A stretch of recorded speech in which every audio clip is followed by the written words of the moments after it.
Hey friends, welcome back to the channel.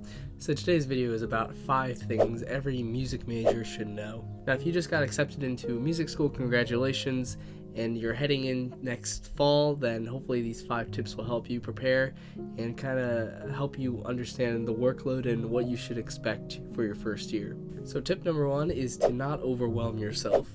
It's very easy to overload yourself with courses and extracurriculars and having jobs on the side, and eventually you're going to become burned out, and burnout is super real, and it definitely happened to me this past semester. So when making your schedule, make sure to take it easy and not put too much on yourself.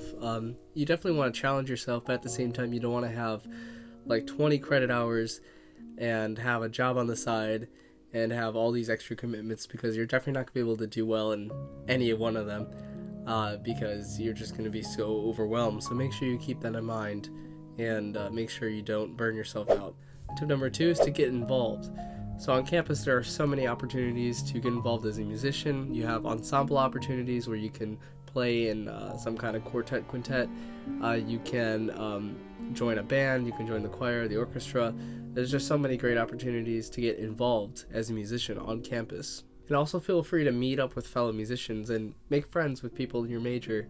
There's so many people that I met this year that were part of my major, and we become good friends, and we can be able to talk ideas back and forth and to become accountability partners in some ways.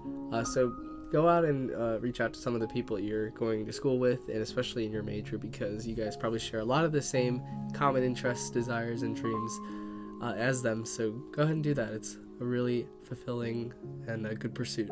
So on to tip number 3. This one is very, very important, is to build the discipline muscle. And the reason I say this is because when you are a music major, you have to take lessons and then practice a certain amount of hours every week. And at least for me, and I know a ton of other people that experience this, is trying to get yourself into the practice room when you really need to.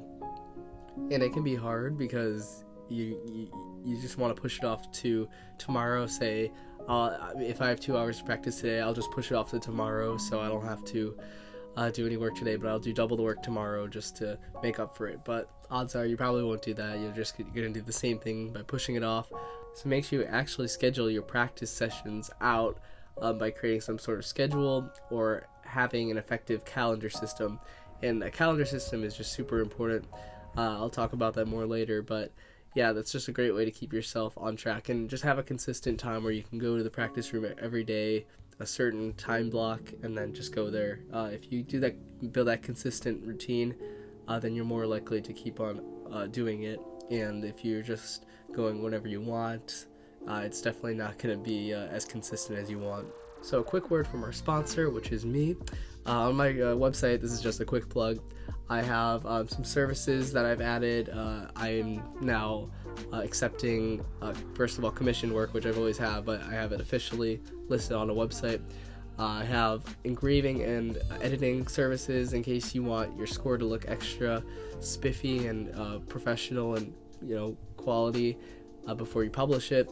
And lastly, I'm open to having private lessons with budding composers and younger and growing composers that want some good direction in their journey, and I think I can provide that. So if you're interested in my work and you want to have lessons in composing, then I'm open to that, and I have all the rates and all the details online and on my website, so check that out if you're interested.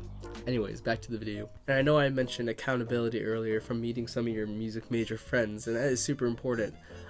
Maybe you can, if you've got friends with someone, you can ask if they can be an accountability partner. What that basically means is that you guys push each other to do what you need to do.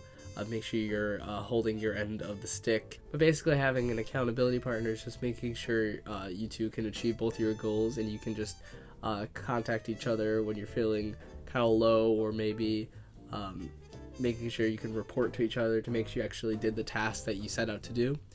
And that has become super helpful for me.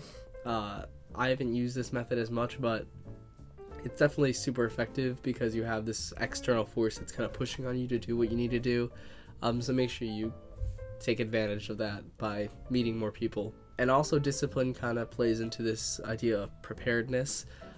So when you have these weekly lessons with your teachers, your applied lesson teachers, you're going to have to be prepared every week for your lesson. And if you're not disciplined enough to space out every single day, either practicing or if you're a composer writing music, then you're definitely going to come unprepared, and then you might disappoint your teacher and not progress as much as you can. So that's why it's very important to have this discipline muscle built in, so you can, come prepared to those lessons and not waste any time, pretty much. So tip number 4 is to stay organized. And I know I mentioned this earlier, but having an effective calendar system and a to-do list system has saved me a ton.